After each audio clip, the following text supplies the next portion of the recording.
va a haber un grano fino. Pero la perlita que precipita dentro del grano puede ser gruesa, media o fina. ¿Me entienden? O sea, esa es la... Acá no está en discusión el tamaño del grano. A ver, ¿por qué no me volvés a repetir si sacamos algún razonamiento más de eso? Claro. Que si hubiera perlita gruesa... Lo que está opino es que si hay poco enfriamiento, sí, va a haber pocos centros de nucleación. Entonces, esa perlita que crece en borde de grano puede quizá ocupar varios, o quizá un grano de obtenida. Es decir, si bien va a ser de grano fino por ser un eutectoide, va a ser de grano más grueso que la perlita fina. No por el hecho de que las láminas sean gruesas o finas, sino por la cantidad de subenfriamiento que hay en cada punto.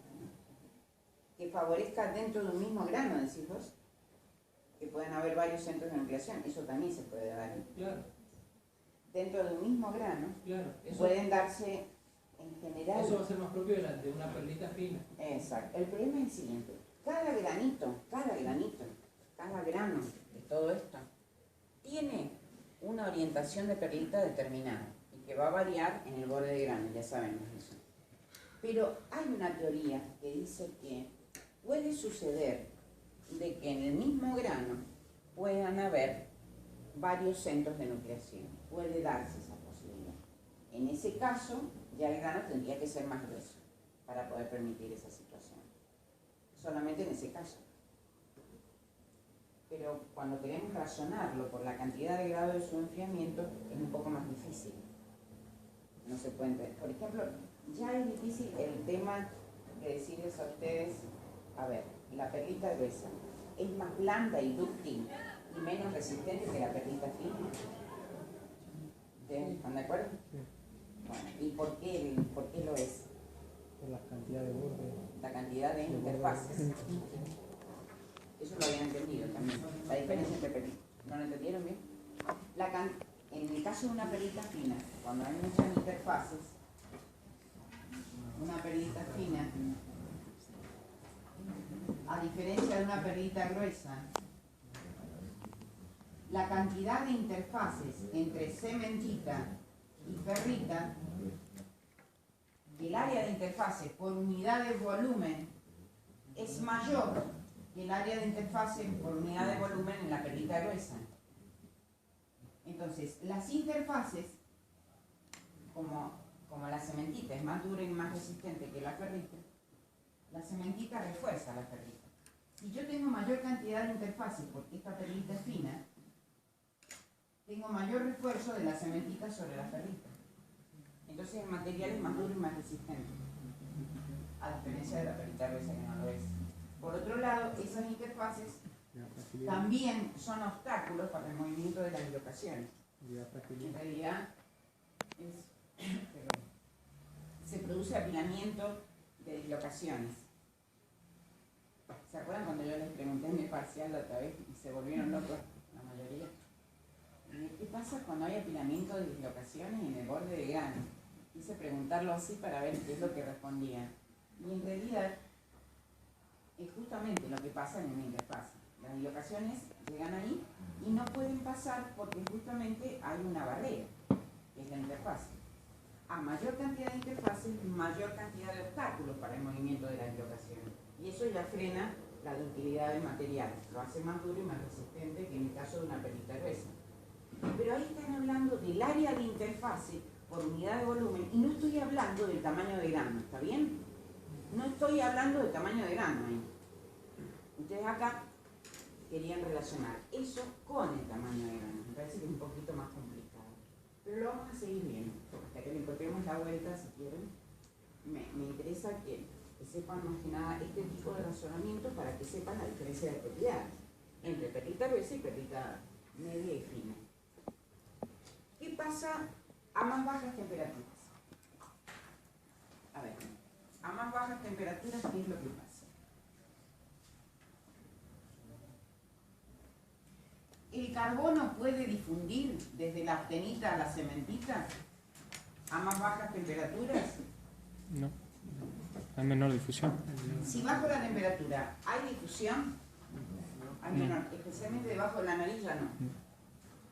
Si no hay difusión, ¿cuál es la transformación que se favorece entonces? La velocidad nuclear. Claro, muy bien. A más baja temperatura, porque hasta acá yo llegué a perlita, esto es perlita. Lo que no sé qué pasa acá, desde la mitad, no hay difusión, entonces no puede haber difusión de carbono desde la austenita hacia láminas, no se pueden formar las láminas de cementita. Por lo tanto, se favorece la transformación de ¿qué? De austenita en ferrita. La austenita se transforma en ferrita, pero la ferrita está sobresaturada en carbono. Sobresaturada en carbono.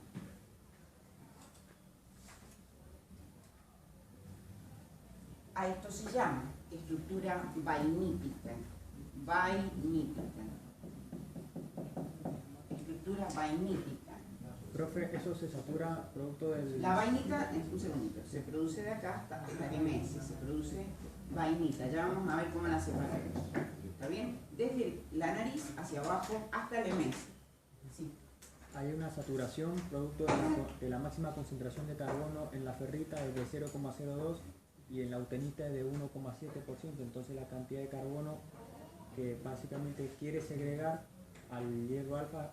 Al no haber suficiente temperatura, el carbono no se puede movilizar. Se está inmovilizado. ¿Está bien? Al no movilizarse no puede formar las láminas de cemento, primero. Segundo, como el delta T es tan grande acá, el grado de su enfriamiento es mayor, la velocidad de nucleación es muy grande.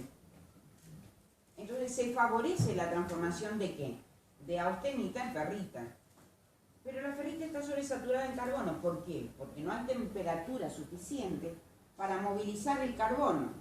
Sin embargo, dentro de la zona vainítica, esta nueva estructura que aparece una vainita superior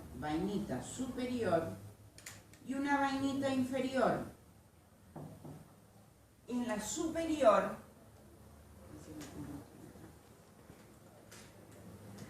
bueno, así se mira en el microscopio la perlita, así la ven.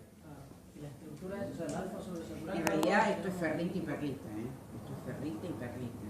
La zona blanca es ferrita, la zona oscura en borde de grano es perlita. ¿Lo ven? ¿Lo ven eso?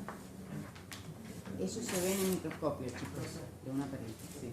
Porque a esta temperatura el carbono pasa a la ferrita. Digo, a la cementita. Se forman láminas de cemento. A baja temperatura no pasa. Entonces, ¿qué es lo que pasa? Y se transforma la austenita en ferrita. Se favorece la transformación. La transformación que se produce es siempre austenita en ferrita. Porque es una transformación sin difusión. Casi con muy poca difusión. Entonces, la austenita que está a la izquierda se transforma en ferrita, sobresaturada en carbono. Entonces, la vainita superior, ¿qué significa? Que como la ferrita, generalmente son láminas de ferrita, La ferrita tiende a segregar el carbono que le sobra. Y lo segrega en forma laminar plumosa, en forma de plumas, digamos. Estas plumas que ven acá son de cementita. Esta es la morfología de una vainita superior. Láminas de ferrita que segregan cementita en forma de plumas o laminar plumosa. A esto se llama vainita superior.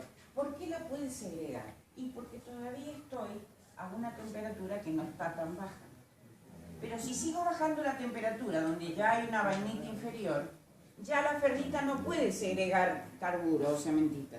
Y se forman agujas, una estructura circular, que forman casi 60 grados entre sí, agujas con 60 grados entre sí, y hay aproximadamente 12 direcciones que pueden seguir estas agujas. Esta es la estructura de una vainita inferior. Es muy difícil distinguir una vainita superior de una inferior. Es una cosa muy difícil. Pero estoy diciendo metalúrgicamente qué es lo que puede suceder. Pero no es que yo pueda distinguir fácilmente esto. Ustedes dicen esto es vainita y punto. Yo creo que las agujas son de ferrita. Sí, efectivamente. Las agujas no son de cementita. Es lo que segrega. Ferrita, debajo de la nariz, Profe, segrega cementita. Claro, pasa en forma de aguja. En forma de plumas. El pluma es de izquierda. Las plumas son estas. Y a sí. la derecha. Esto es ferrita. Acá no segrega nada. ¿sí? Ah, ahí no segrega. No, porque estoy a baja temperatura como para que se segregue. Esto es solo ferrita. Las agujas. Ferrita sobre las agujas. profe, La otra es la ¿En qué materia matriz. está? No, esto es para mostrarles solamente cómo es la vainita, pero sobre la matriz. La matriz puede ser afenita que no transformó. profe, ¿y qué influencia tiene, o sea, el tema de que sean agujas o esté así como la forma de austenita con las cementitas segregadas como pluma? ¿Qué cambio de propiedades tiene? Acá, en el caso de la... Cuando yo voy bajando la temperatura, la estructura es cada vez más acicular más en forma de agujas. Cuando lleguemos a la transformación martensítica, que es entre MS y MF, la austenita acá se transforma en martensita. Entre MS y MF, la austenita se transforma en martensita y esto se llama transformación martensítica. ¿Por qué es importante saberlo? Pues para poder explicarte eso. Transformación martensítica. ¿Qué significa eso? Mientras más acicular sea la estructura de la martensita también son agujas. Son agujas mucho más finas, pero todo está lleno de agujas. Son estructuras muy frágiles, porque justamente las interfaces son muy extensas. Todo lo que sea en forma acicular y que produzca mayor interfase, hay mayor fragilidad. Por ejemplo, si a la ferrita, que es una solución sólida, blanda, si se me ocurre en el diagrama hierro-carbono, si yo aumento la temperatura acá, aumento mucho la temperatura, por ejemplo en un recocido, cuando enfrío, la ferrita que va a segregar en el borde de grano de la austenita no va a ser redondeada, como les expliqué, sino que va a tener forma de agujas. Y esas agujas hacen que aparezca la famosa estructura Wilmann-Staten, donde la ferrita, en vez de ser redondeada, tiene forma de agujas, aumenta la interfaz y es muy frágil. Es una estructura que no deseo y que debo eliminar con los tratamientos térmicos. Entonces, ¿a qué se debe? Entonces, la morfología de la microestructura. Depende entonces de la temperatura y del tipo de microconstituyente que rige la transformación. Entonces, a altas temperaturas, la cementita, la que rige la transformación de austenita en ferrita y cementita, tomando la forma de perlita. A más bajas temperaturas es la ferrita, porque el delta T es mayor y se favorece la transformación de austenita en ferrita y no en cementita porque no hay difusión para eso. Entonces, se favorece la formación de ferrita, está sobresaturada en carbono, que a altas temperaturas segrega algo en forma de plumas. Son láminas de ferrita que segregan plumas o laminar plumosa de cementita, y a más baja temperatura ya no puede segregar, le quedan las agujas que están formando 60 grados entre sí con 12 direcciones que pueden seguir, vainita inferior. Y finalmente está la transformación martensítica, que es sumamente importante. Sí. Quiero decir que eso como te dijo que depende de la temperatura y el microconstituyente. En el primer caso, que las T son El altas. tipo de microconstituyente depende de la temperatura. Por eso, el microconstituyente es la cementita. En realidad depende del tipo de microconstituyente. Ahí. Si yo les pregunto, ¿de qué depende el aspecto? Ustedes me tienen que decir el tipo de microconstituyente. ¿Cuál es el microconstituyente que rige la transformación a altas temperaturas? Cementita, ¿Y cuál es el que rige a baja temperatura? ferrita. Bueno, pero en el primer caso, en el que predomina la cementita, conviene tener más interfaces, porque la cementita me refuerza la ¿Qué tiene que ver ahora con el por lo que dijo porque son agujas que son más frágiles porque aumentan las interfaces. Y en aquel caso, si hay más interfaces, es más duro, entonces eso es lo que no entendía eso. Ah, está bien, pero estas no son agujas. Estas no son agujas, son láminas. La única y la diferencia fundamental es esta. Yo les dije que esta transformación va a tener morfología a distintas temperaturas, ¿está bien? En la zona perlítica, la estructura perlítica es una estructura de equilibrio estable, que solamente se puede observar en las curvas de TT y también en el diagrama hierro-carbono. Pero también hay estructuras de equilibrio metaestable, estructuras metaestables. ¿Y qué significa de equilibrio metaestables? Que van a ser estables en un rango de temperatura determinado. ¿Puede haber vainita en un diagrama hierro-carbono o puede haber martencita? No la hay. Entonces eso es lo que quise explicar. Son